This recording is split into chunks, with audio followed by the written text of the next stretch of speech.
একটি ছেলে ট্রেনে করে নানু বাড়ি যাচ্ছিল। হাতে ছিল একটা আম, যেটার প্রায় শেষের দিক। সে আমের বীজটা অযত্নে ট্রেনের বাইরে ফেলে দিল।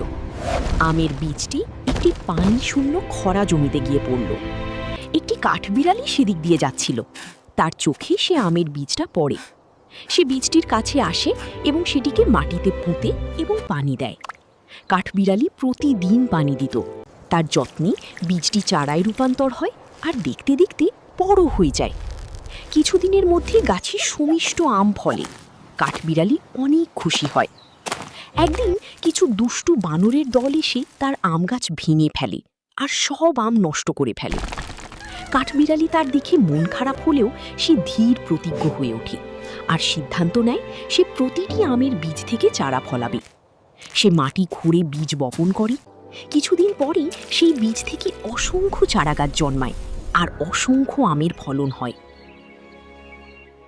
যে জায়গায় একসময় কোনো প্রাণী আসতো না, সেখানেই অসংখ্য পাখির আগমন হয় আর তারা হাসি খুশি জীবনযাপন করে। ভিডিওটি ভালো লাগলে লাইক এবং কমেন্ট করুন, ফলো দিয়ে পাশে থাকবেন।